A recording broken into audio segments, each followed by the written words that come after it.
found my perfect sound. Can you see the fire in my eyes? Bitch, it's burning out. Lightning in a bottle. I think I just found my perfect sound. Can you see the fire in my eyes? Bitch, it's burning out. Yo. How you living? How you feeling? How you doing? We're welcome back. We're back. It's First Choice Fantasy. In case you missed that, what are we talking about today, Mr. Alex Miller? I guess you could say. I'm just confused. It's news to me that Zoom will allow me to be recorded before I give my consent. So Brandon just just violated my recording rights. So that's good. I will be going to the police with that. But we're going to talk about some playoff performers, some studs and duds, if you will, who did good, who did bad, who got suspended. Oof. We probably know. Got a pretty good idea of who was suspended. Will Fuller, for those in the back.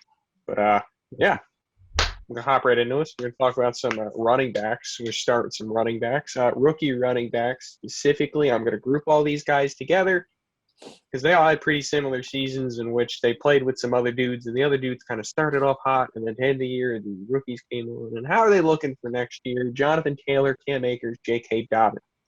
Someone else, Paul. Cam Akers. How we So feel we're about them? starting I mean, with- they all had very good ends of seasons. You know what? This is how we're gonna do this. Rank them. Rank them for Rank next them season. for next season. Rank them, says Bill O'Brien. Well, I'll start because I'm actually in a predicament. I'm in a keeper redraft league, and this is it's a special stipulation, and you keep rookies in the 7th round.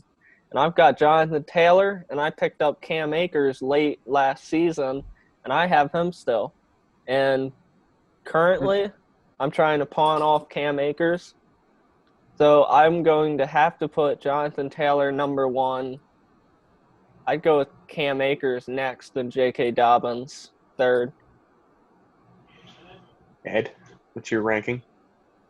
It's really hard. I'm definitely putting Dobbins at 3. The top 2 is just I'm probably just too hopeful on Cam Akers, to be honest, but I think that the Rams offense kind of gets back to where it was like 3 years ago when it was like top scoring in the NFL. This past year, I think they were like below average actually in points. So I think Cam Akers has like more upside, I guess you could say. I think Jonathan Taylor's workload is pretty like it's guaranteed, I guess you could say, and he does have like fucking immense It upside. better be now that they got Carson. We'll save that slander for a different episode. Yeah, but A lot of it. since I'm so hopeful for Akers, I'll probably rank them at. I'm gonna rank him as his upside, so I'm just gonna put him at 1, just because I think his upside's fucking RB1, like the RB1. A lot of touchdowns, like Todd Gurley type touchdown. Maybe not 20 some shit, but he has enough upside to be the running back 1, I think. No competition back there either, so I mean, Darrell Henderson, I don't think it's upside. He can play. So I'm actually gonna differ from the group. I'm gonna go Taylor, Dobbins, and Akers. Ooh. I understand like the hesitation on Dobbins given that like committee thing, but I think he's clearly the most talented running back they have, and I think he'll be used as such next year. Don't really be too worried about the fact that there's going to be like other carries to go around. They just run the ball a lot. It is what it is. Although I don't really think there's much separating those 3. I think they could all be RB1s. I agree. Really, you're looking good with any of them. Thanks. All right. It's enough of those guys. We're going to move on to a dude who started out very well, and as the season went on, he still did all right, but not as good as he did before. We're talking about Kareem Hunt, whose name I spelled Kareem on my sheet. Mr. Kareem Hunt, according to me. Kareem. Heard it here first. Kareem Hunt. What are our thoughts? Well, Ed, Brandon, where are they going to sit? This template? Where are they going to be? Where should I point? What's that? They're both above me, right? You guys are going to be above me. Here to left is Brandon. Yeah. Okay, Brandon, thoughts? Kareem Hunt, I mean, Kareem Hunt. that's tough because although when Chubb is there, he still gets action, but it's not guaranteed. His ceiling is not guaranteed. I think he can have a low floor.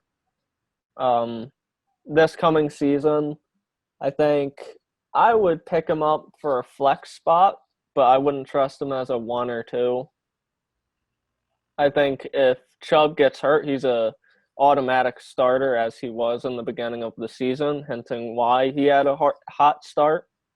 He is also still used when Chubb is there, so it's tough. It's just the type of running back that you either play him or you don't, and you get burned when he has a game when he goes off for 25 points. So that's what I gotta say about him. Every week anyway. Ed.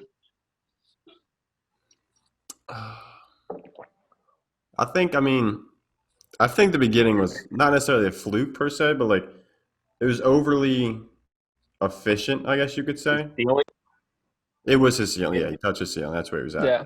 Okay. Then obviously when Chubb came back, it kind of limited him, I guess you could say. And his workload was just – it looked pretty bad, actually. The first 3 weeks, okay, that's the first 3 weeks. Chubb played fully with him first 3 weeks. He had 13 carries. Then when Chubb came back – when did Chubb come back? Week 10 after the bye. Sometime later in the season. Yeah, Hunt, his workload obviously went down a good bit. Yeah, in the playoffs especially. I mean, the first couple of weeks when Chubb was back, it was still double-digit carries, but 6 carries, 7 carries, and 4 carries in the playoffs, and that's just not what we like to see. And, Not helpful. Yeah. Not helpful at all. I think his floor is scary. Obviously, like the 6 points per game, which isn't terrible. That's a cool flex, I guess, at times. I don't know, because he has the upside swing possibility, but I guess like Brandon said, I'd probably like him as a flex, definitely not as an RB2 or RB1. Yeah, I don't really think I'd be touching him in any format, just given like the cost. I would imagine he'd go higher than I'd be willing to pay. Although I will admit that like if you take him in the 5th or 6th round and Chubb misses time or he gets traded, then you might have just won the week. Mm-hmm. Sure. Yeah. And if you look at some of his matchups, his big games were against – well, 2 of his big games went against Cincinnati. And then Dallas, his big games came against some porous defenses. I think his biggest game against probably one of the better defenses is against Baltimore in Week 14. He had 25 points. And other than that, the harder defenses, his points are in the like single-digit numbers or lower double-digit numbers. So draft him to specifically play against Cincinnati. That's what I'm. They play him 2 weeks in the year, so you get 2 weeks out of him and then trade him. All right. Now we're going to talk about a guy who really finished strong. Puts the finishing strong and finishing strong for some reason this year. David Montgomery. Ooh. This one's really interesting to me because some of those like. It almost seemed like standard David Montgomery numbers. Like some of those, like some of the yards per carry looked like pretty standard in some of those games. But holy shit, he got the ball a lot. We're talking like 30-plus times a game. I don't know if I can count on that. If I can, that would be useful. But, all right, did they just catch lightning in a bottle? They're just playing against those shitty defenses. This is just a run of luck. Am I willing to bet on it? Who's willing to bet on it? I'm not. And who's out? Ed's out. I'm kind of out too. Yeah, you said it right there. A string of bad defenses. Good Lord, he played the worst defenses in the league against the run. Jacksonville, Green Bay, Detroit, Houston. Played Green Bay twice. Trubisky looks good in those games. No, this is. I like the amount of carries he got in the end of the year. I mean, 32 carries week 15, 23 week 16, 22 week 17, but the philosophy just isn't there every single week. Probably not. All right, so that's a cool. We're cooling on D-Mont, putting him in the fridge. Although I do like how many targets he's been getting. Tariq realize. Yeah, Yeah, that's true. I didn't realize he was actually utilized in the passing game as much as he actually was. It's Well, I interesting. guess given that their alternative was like Cordell Patterson, why didn't they just throw the ball to him? Now we're asking the real important questions. All right, anyway, moving on. I'm going to jump over this guy because I feel like it, and I'm in charge of my list. Jeff Wilson. Talk about Jeff Wilson. Are we buying any Jeff Wilson stock? I would. I was debating it, yeah. Brandon Wood. Oh, Ed was debating it. I got to be honest. I don't know what to think. I don't really give a shit about San Francisco. I stopped paying attention to the running backs a while ago because it seems like they have 12 guys a year that just come and go, and it's kind of annoying. But like Wilson, what if he gets a role? What if he's out of that role by week 4? That's kind of what I'm afraid of. So with that, I'm out. Other Sharks? Would you like to make a bid? Other Sharks. Well, I don't know the Sharks is gonna contract sue. situations with Raheem Mostert. I believe he's still there for the next year or two. And then the other guys, Tevin Coleman's on his contract year, I believe. So I don't know. I didn't even think about Coleman. It seems like it's been at least 3 years that he's played a game. yeah, and Raheem Yeah, Mostert kind of the same. I mean, you want to look at like who's got the lead role. It's Mostert, but at the same time, how long will he be there? I mean, this season was a testimony that you can't bet on injuries. I mean, with a lot of different wide receivers and running backs not getting injured, that you expect to get injured every year, but I don't know. Mostert has shown that he is injury prone, and I choose to look at that and think Jeffrey Wilson might be the lead back by week 6.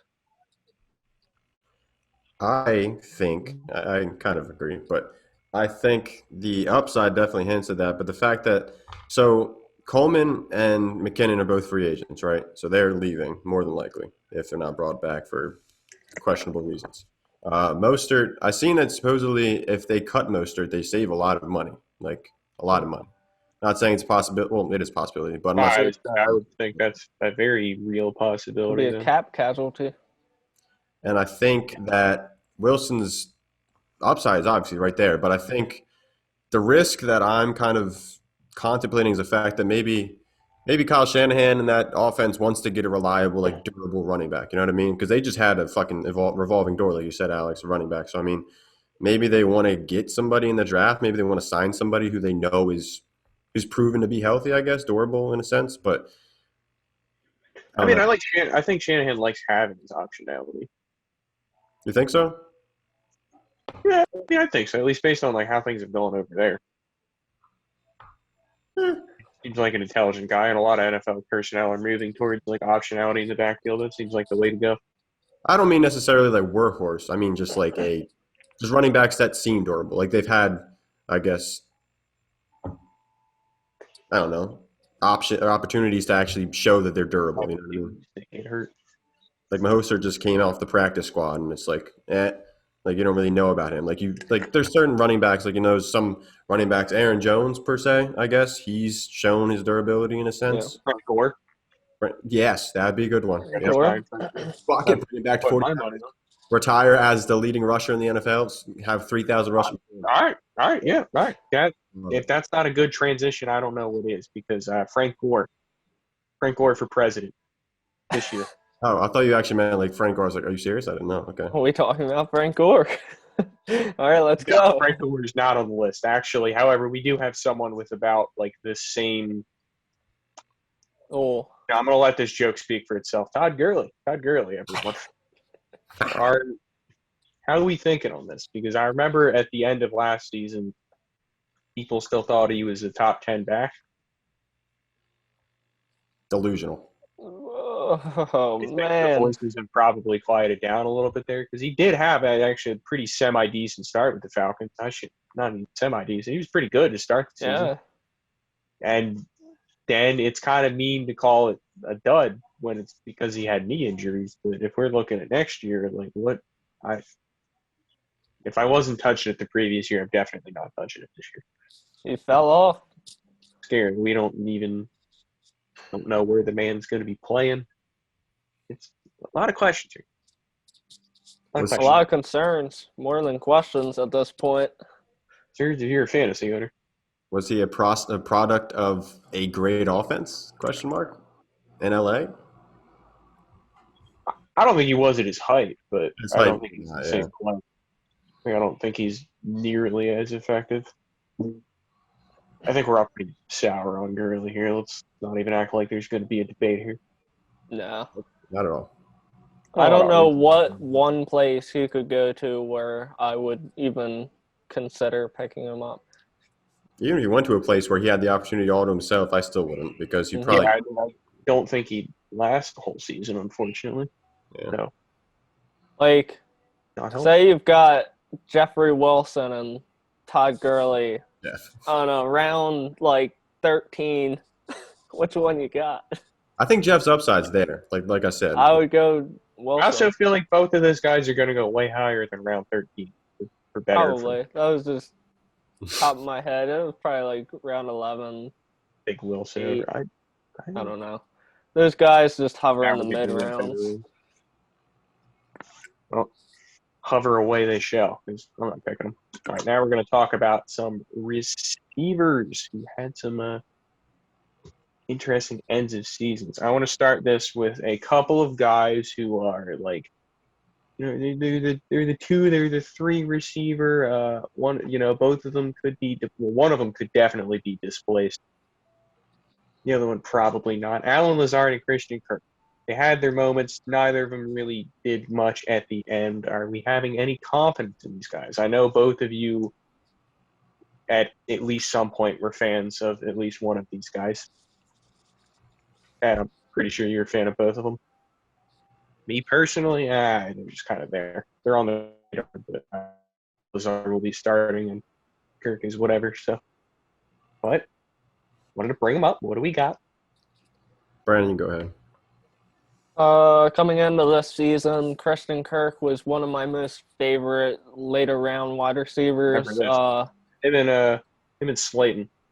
Yep, him and Slayton. I thought those two were going to be. Both of them worked out about the same way. Yeah, somewhat. I think Slayton had slightly better season, at least more. You think a little bit higher of Slayton than Kirk, being that, I mean, Slayton's playing with Daniel Jones and Kirk is playing with Kyler Murray.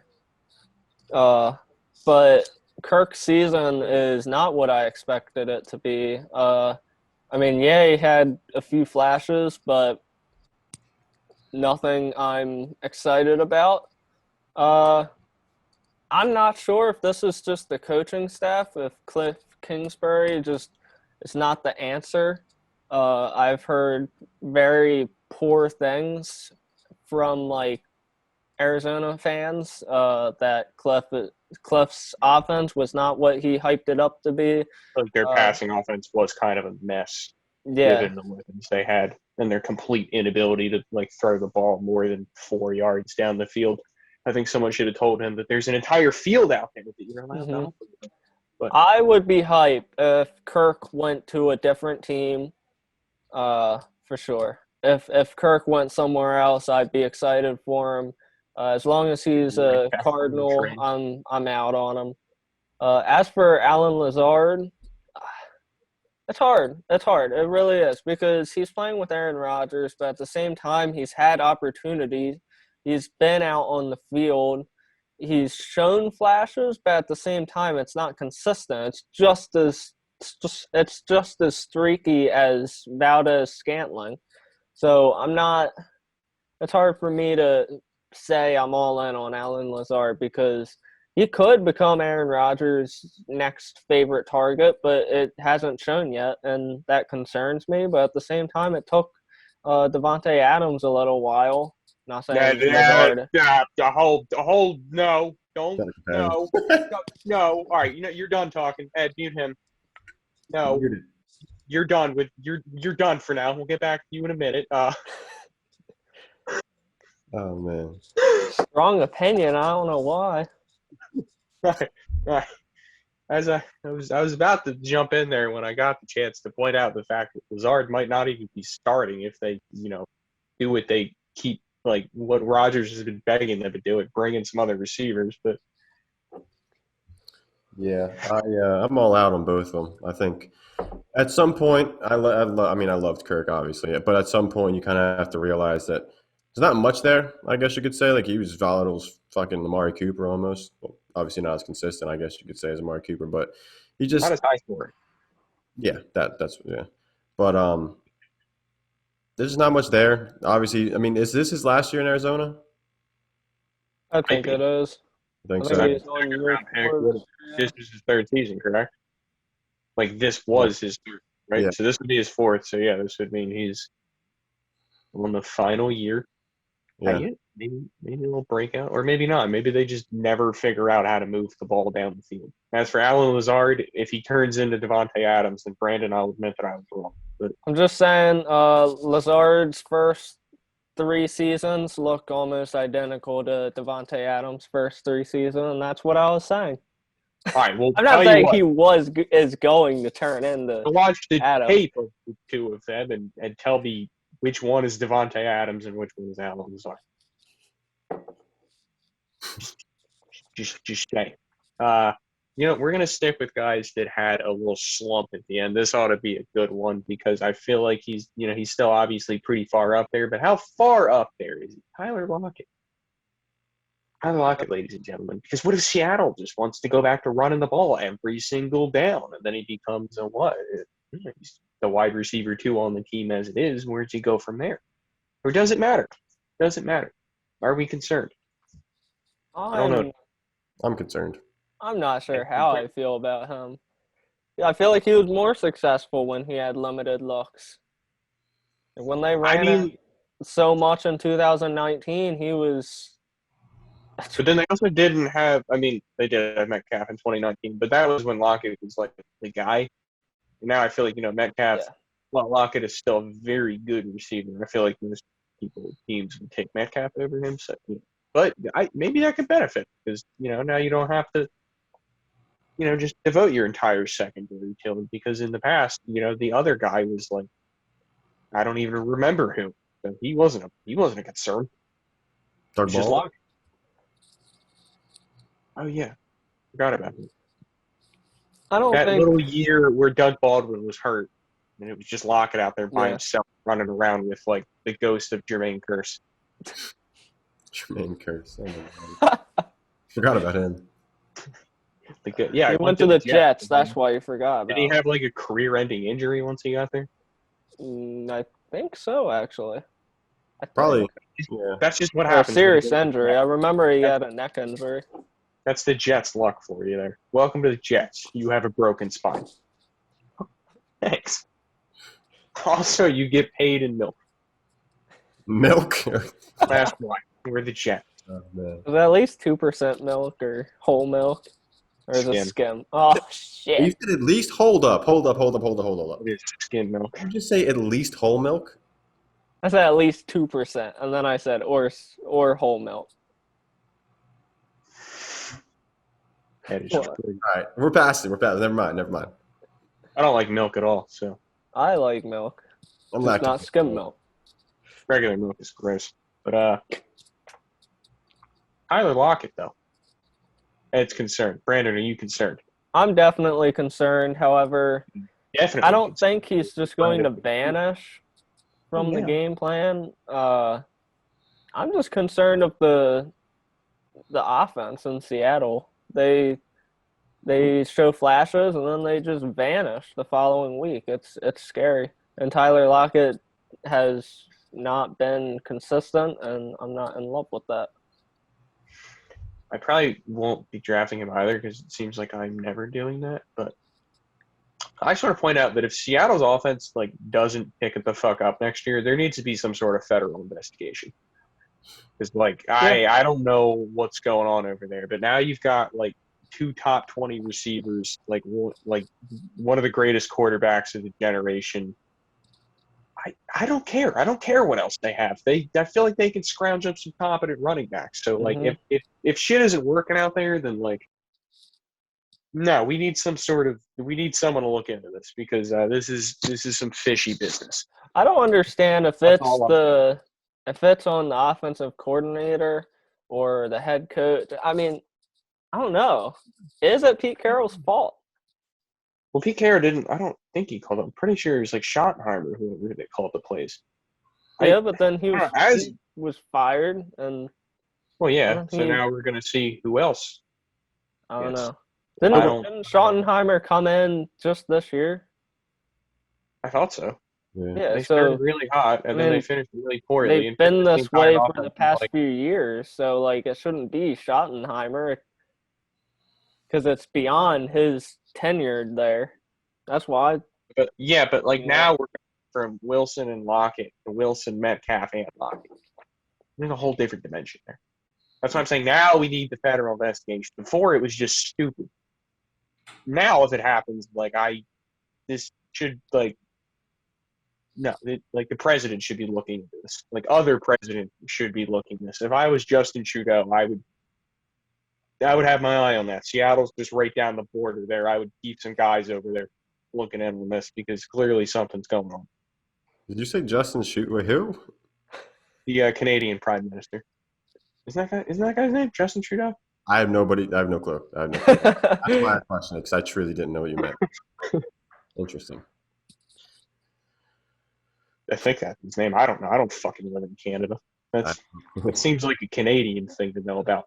All right, moving on.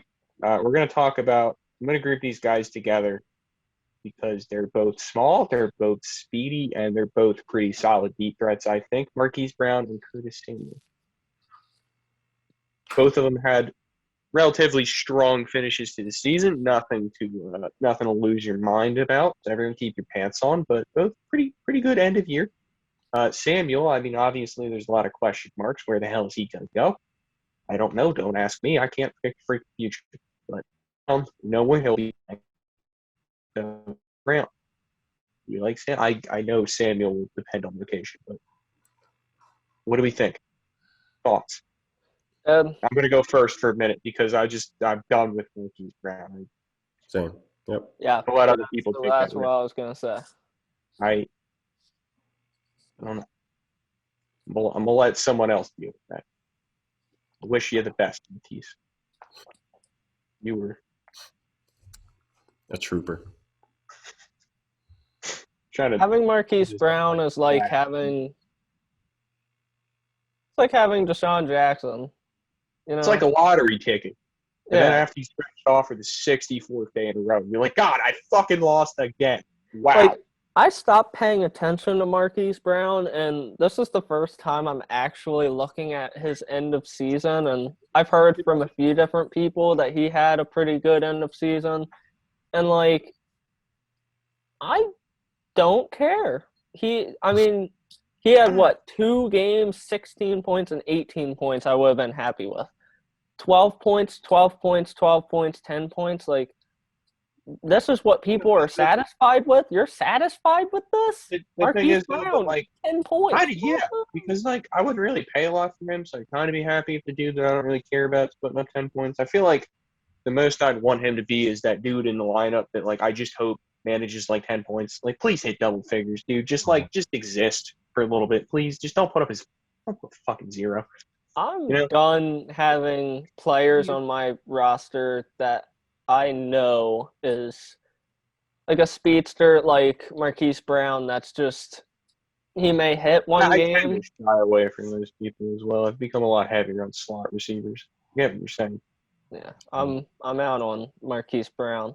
Like, I was pretty anti-Henry Ruggs compared to the rest of the rookie receivers, and like, no, I'm telling you, there's primary deep threats here. There is a speedster on our list that we're gonna get to here soon that I honestly like kind of a lot. Last season I didn't Bring it up now because I think we're just going to skip Samuel because who knows where he's going to go, and I don't know That's whether true. him, and I don't know if he's going to do anything there. Who else agrees? I agree. Daniel, I'm question. good with that. We don't know. I hope he goes somewhere good. I hope he goes somewhere where he gets to play. Yeah. Send him to the Jets. Jets need someone. Sure. Jets need a receiver. Give him the Darnold or Zach Wilson. That's my official prediction. Giants. Give him a Playing tool. with Daniel Jones. Yep. He can only go to the Giants if they're signing a new contract that's at least $12 million. I'm fine with that. 15. I'm fine with Curtis that. Samuel, 3 years, $40 million. And as the guy Brandon was a little. Oh, hey, look at that, Brandon Cooks. Brandon shouting out or other Brandons. I guess he's not a former Brandon. No, is he? He's a fake Brandon with an eye. Yeah. Yeah, I'm not a big. Lie. I'm not a big fan of that spelling. Actually, that's probably what's going to keep me from drafting him. Brandon. I don't like it. I know it had I know he had nothing to do with it. I'm just if I ever got to meet his parents, I'd tell him Listen, he can fix that mistake very easily. Sure. I can't ask. It's not someone impossible. letter in their name. That's a tough ask. But yeah, I mean he pretty good. If Watson stays, I would imagine he's probably going to be the number one. We'll get to why in a minute. So I mean, I would be pretty high on him. Now that I think about it, I feel like if he was up in that mid-round area, I would definitely be comfortable snagging him. Because he's this type of speedster that isn't just boom or bust. I don't think he's just a deep threat. I mean, he can be a volume target. He absolutely can. I mean, he has games in here with 16 targets. I mean, 12 not targets. He has a history of being a 1,000-yard receiver. He really just had the one bad year with Jared Goff. And that was when he had a concussion pretty much all season. And it's Jared Goff. Asking Jared Goff to throw the football all the way over there is a very bad idea. So what do you do? The guy with all the way over there struggled. Who would have thought? Not us. Yeah, for sure. Ed, you just kind of been nodding silently. What do you think? Yay or nay? I'm probably nay. I like him. I liked his performances. I liked how he's been, but I'm kind of set on Deshaun Watson not being there and them having kind of like a not dependable quarterback, I guess you could say. That's true. That would throw a wrinkle in things. Yeah, it would. I'm really set on Deshaun Watson leaving too, because I mean I feel like he's set on it, so I kind of have to be set on him being set squared. I don't want to go into this season and see Watson sit out. I want to have a football season with Deshaun Watson playing football. Would also hope this is the case. I think they're just going to roll in the training camp and try to call his bluff. I hope not. He's really nice. He'll play. And then I guess we'll find out. No, I think that's definitely what's going to happen. I'll bet you. I'll give you 100-1 odds they don't trade him before training camp starts. I feel like that slightly loses them some leverage on trading him. If he doesn't play, I mean, it does, but I feel like they're going to take that risk. I feel there's a lot more negatives that come of it if you don't trade him than there is positives. Exactly.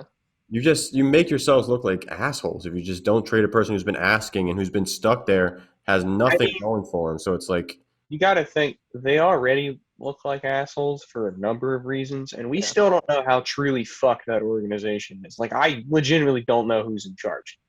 They hire this dude from the Patriots, and that's cool. He might be the GM, but what about this Easterby fella? And they were all buddy in New England anyway. So who the fuck am I supposed to know? Who's if I got hired somewhere that Brandon already works, whose opinion is going where? We don't know. I sure don't know. Neither does Deshaun Watson, which is why he wants to leave. Let's say I blame him. Texans are going to be the next Jets. Ugh. They're slowly outdoing the Jets, if you ask me. Yeah. We're a few months away from them being the gold standard of sports dysfunction. And I feel like that, if they haven't already hit it, is not looking good. But I guess that's enough Brandon Cooks talk. Not that I was still talking about Brandon Cooks, but we're going to move along to another rookie. It's been a minute. Chase Claypool. Mm-hmm. This to me an interesting one because I don't know about I'm fairly certain Juju will not be in Pittsburgh, which I mean if he wasn't already, this pretty much to me gives Claypool he's a starter. Yeah, absolutely. Had his moments, ended not as strongly, didn't get as many wasn't on the field as much towards the end of the year as he was in the middle. How high on Claypool are you? How willing are some of us definitely not myself, willing to put aside the fact that we didn't think he'd be a good NFL player to admit that the dude might be like a wide receiver 2 this year. I was hype on him personally just because I got horny over the combine, but I mean, this one worked out for you. well, I wasn't all in on him. I just love the fact that his numbers and then his height, and it was just like a big juicy athlete. Like who wouldn't love that? Well, I guess some people didn't, but anyway, I've been tweeting about him a lot. I've been tweeting about him and not necessarily comparing him to Laviska Shenault, but like seeing where the public lays with their value, I guess, in a dynasty sense. And I thought it would be more Claypool than I thought it would be like kind of more even. I forget how the results finished, but I knew I was shocked, and I knew that Claypool's situation is kind of questionable, right? So going into this year, maybe they have Big Ben at the quarterback. I'm not too interested in if that happens, like for redraft purposes. If they don't bring in another quarterback to at least either back him up and that's been competent in a way, or if they bring in an actual new quarterback, I'm probably going to be off him on redraft purposes. But I don't know. There's definitely upside there. I like him. That's all I got to say, I guess. Yeah, I think I like Chase Claypool a lot, especially in Dynasty. Like you hit it on the dot when it comes to redraft. If Ben's still there, I'm not as interested. However, in Dynasty, it's not the same story. You're getting him for his career if you want to keep him. But I'm excited about him. He has flashed in some great ways, obviously, against Philadelphia. It's close to home, but it is what it is. I think he can be one of the greats in years to come, but that's all I got on him, really. I'm actually not really lower on him if Ben comes back, only because with this year with Roethlisberger, the Steelers like to do this thing where they, snap the ball and Ben would immediately throw it, which makes sense given that he's, old and frail. But I think that benefits Chase, and I think they'd keep doing it, which means that there's going to be a lot of plays where the ball's snapped and he immediately has it, and his big ass is going to run past other players and score. So and if they don't bring back, I don't know who the hell they're going to bring. I don't think Mason Rudolph is running with it. And if he does, that last game that Claypool had with him, he got targeted a bunch and he looked pretty good. So maybe I'm not too far off on him. Maybe I'm not willing to pay the price that people may be paying for him, I guess. I don't know. We'll see how it goes. Be interesting. I'll be very curious to see where he goes. Yeah. Interesting. All right. This last guy, again, I guess he was a playoff dud, but not the dud in the traditional sense, as he was suspended. Will Fuller. Will Fuller. Interesting. I feel like we probably already mentioned him before in an earlier episode, but this is a guy that I think we're going to spend all offseason arguing about. Or at least someone's going to spend all offseason arguing about, because this shit's interesting. I mean, wasn't he on track to be like a wide receiver 1? Yeah. That's He was having an incredible. I didn't do the math, but like he fucking had to be there, at least in that ballpark. He was put up numbers every week. Doesn't have a team. Suspension thing. Finally didn't get hurt all season, but then there's the suspension. I don't know. I'm extremely interested in where he goes. I am. Are we willing to take the risk next season? I think I'd be willing to take that risk. Yeah. I mean, imagine round 4 or 5, 3, 4, 5. Yeah. 3 might even be a little too high. Might be a little high. I think 4 or 5 sounds about right. I'm trying to think what his actual ADP will end up being. I'd say probably 4. That sounds about That's right. what I'm thinking. 4 or 5. I don't know if I'd pay that personally, though. Not gonna lie. I'd probably wuss out, honestly. Yeah, exactly. I mean, I guess it's one of those things where Another you're one. looking at him and AJ Brown. I don't know. Oh, if I was looking at him, Although and AJ Brown's probably a little higher. yeah, I would put AJ Brown higher personally. Yeah, he's probably I higher would imagine in the he'll be ADP. going But round 2, 3. trying to think. Robert Woods, maybe? Robert Woods, Cooper Kupp, That's a good one. around that area. Robert Woods sounds like a solid compare. And See, I that's feel like with I'd Matthew rather have Stafford going in too. Yeah, Yeah. I'd probably take Woods. I'm So- pretty excited about that group there, and Yeah. with the Rams. All right, I don't know, here. low I got key, one. I think Rams are going to be Super Bowl. In the Super Bowl next season. I'm saying it now. On your flag. Listen, Yep. got a scenario for you. This is how we're gonna end it. Will Fuller signs a 4-year contract with the Packers. What are your thoughts? Not as exciting as other places, to be honest. I don't know why. I feel like that should be like I would most pay the exciting day. of all, but like I'm paying it. I All right, think here. Let me add to this scenario. Green Bay once again drafts a quarterback in the first round, just so you know you're getting prime pissed off Aaron Rodgers. all right, well, okay. I like it. Yeah. Not dynasty purposes, but definitely interested in it. I don't know where else. Where else would he go? Like where else sounds good? I guess. Maybe The Jets. Jacksonville? Eh, But then that's a rookie quarterback coming in, but there's Lawrence. I don't Col- know. Colts. Ooh, Colts in division. Ooh, Carson Colts. Wentz. Ooh. I did think fuck Carson Wentz. Did think Colts at first too. I also thought I lost him. It wouldn't have been like exciting for the Lions. No. I If would. Galladay- I hope no receivers go Oh there. well, I mean, yeah. I'm not saying you'd be thrilled about it. Like no one in the fantasy circles, like, oh, good, he's with Jared Goff. I mean, I would hope that he would be smart enough not to sign with the Lions. You know, halfway through his first game, when Goff tries to throw him a ball and the wind blows it out of bounds. It's like, oh, shit. In a dome, nonetheless. The wind still manages to blow it out of bounds. The crowd noise knocks the ball out. Will Fuller grabs for his hamstring. The same play. What an He's offseason. not even actually injured. He's just faking. He's like, man, I gotta go fucking sit down. Facts. Get paid millions of dollars. That'd be insane. And then That's it. sometimes it happens. But any more Will Fuller thoughts? Will Fuller predictions. Chargers. Gah! Yes. Chargers. He's going to go to Chargers. I like that. I like I that. would be hype about that. I'm gonna stick with the Lions just because I hate all of you. No way. I Ed, couldn't accept that. If anyone goes to the Lions on their free will, I would be upset. Very, very upset. Ed, hold on. Ed, we're coming into a close here. Ed, where's he going?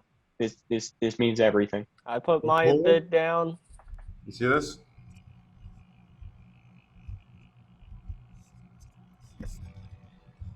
Tennessee Titans. Like, comment, share, and subscribe. This is First Choice Fantasy. Deuce.